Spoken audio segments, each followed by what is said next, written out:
Good morning. It's freezing outside. Good morning, everybody. It's day 8. It is. And we're glad you joined us again. And so we are talking. We are talking about our daily devotions, our Christmas Advent. I was going anyway. Christmas You haven't had Advent. a cup of tea yet, have you? Yes. And so we're talking about a Christmas Advent. And so you can get all the videos on YouTube and Facebook. Catch up. And thanks for joining with us.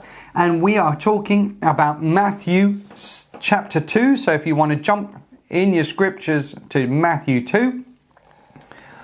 And it says, chapter 2, verse 1.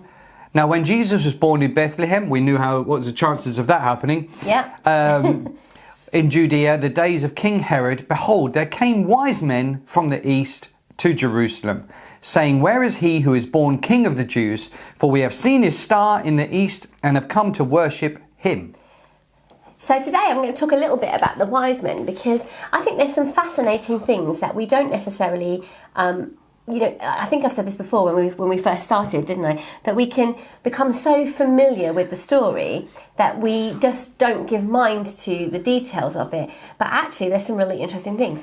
Yeah, so how wise were they? Yeah, exactly. Well, they're quite wise. But I want to start with this.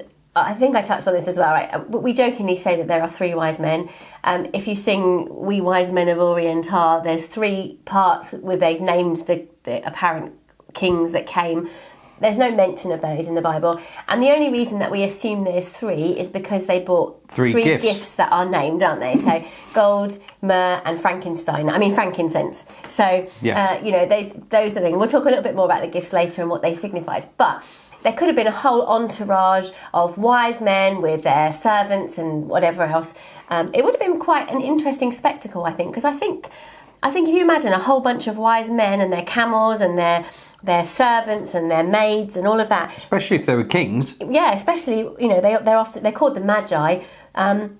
But what's really interesting about them is why. To me, this is what's interesting anyway. Why were they looking for a star? Because these are not Jewish people. So they're, in the scriptures we saw yesterday that there are lots of prophetic words about what the Messiah would look like. But for somebody who was not Jewish, why were they looking for the Messiah? And I want you to go back in your Bible history to the book of Daniel. And in the book of Daniel, we excuse me, we read about a time in Jewish history where people were taken into captivity and into Babylon. And we know the story of Daniel, don't we? And his friends Shadrach, Meshach and Abednego, who came in under Nebuchadnezzar. Now, Daniel was very interesting. In the book of Daniel, it tells us that they refused to eat the king's food. They were separated with a bunch of other people for training in the king's courts because they were found to be intelligent young men with skills or gifts or whatever. They were set apart, but they refused to participate in the foods that were offered to idols, so they went on a really rough diet, but God blessed them and prospered them. And obviously that we know the story that Daniel was thrown into a lion's den, and Shadrach, Meshach and Abednego were essentially thrown into a fiery furnace because they refused to Shadrach, Meshach and Abednego refused to bow down to the idol, and Daniel refused to stop praying to his God, right? So all in all, you've got this story. But Daniel, he takes on quite a significant role in the court of the king, of King Nebuchadnezzar. King Nebuchadnezzar was quite distressed when he found he had to throw Daniel into the lion's den. If you remember, he said, I hope your God's going to protect you. And he spent all night pacing back and forth. He just, was anxious and worried. And so Daniel became very influential in the courts of the king. And I believe that between Daniel and the birth of Jesus Christ, Daniel would have instructed the other people in the courts about the coming Messiah. So although they weren't all Jewish, Daniel was at his roots, and Daniel would have told them, this is what's going to happen. This is how it's going to look. In those days, they were astronomers. I don't mean like signs of the zodiac kind of astrology, but astronomers looking at the stars, reading things. And even the scriptures say you can look at the stars, you can tell the times and the seasons, signs and wonders. And so I believe that even back as far as Daniel in the Old Testament, God was preparing these wise men that would look for the signs in the stars, would watch for the coming Messiah, and then would make this journey to come and worship him. And again, I just think this is a really awesome lesson for us today. Why? Because, sometimes we can think, oh, I'm in a situation and I don't even know how this came about. It just suddenly happened upon me. And yet God has over time been preparing things for us so that we're not left stranded. If he can put in place someone like Daniel and Shadrach and Meshach and Abednego, and he could start to teach the people who are not Jewish the ways of God, so that they would come to come to Bethlehem and worship Jesus, how much more can he do the things for us in our lives? How can he prepare a way for us? How can he put things in place so that when you need something, somebody is already on hand? Just a quick testimony. I remember when we were living in America, and in America. Sorry.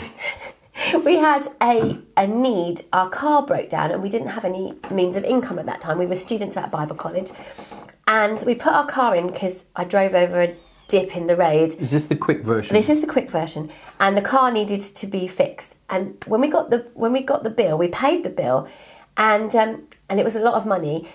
And so we were kind of wondering, Lord, that's a lot of money out of our budget for this time. Blah, blah, blah. About a few days later, we got a cheque in the mail that covered that cost. And we spoke to the friends to say thank you for it. We hadn't told anyone we had this need, but we spoke to the friends, we said thank you. And they said, we're sorry it wasn't there. We meant to post it and we forgot. But it would have been there a week ago if we'd have posted it on time. And you know what? I was just so thankful to God that he saw the need before I even knew I had it. He moved on these people to send us a cheque that covered the exact amount of the car that we didn't even know we were going to need. So I just want to encourage us today with this thought that God can prepare things well in advance of you ever needing them. And so there's no need for us to get fearful or worried when situations come, because God has already gone before us and made preparation for us. And I think that's really encouraging to me. Mm-hmm. Yeah, God is wiser than the wise men. He is indeed.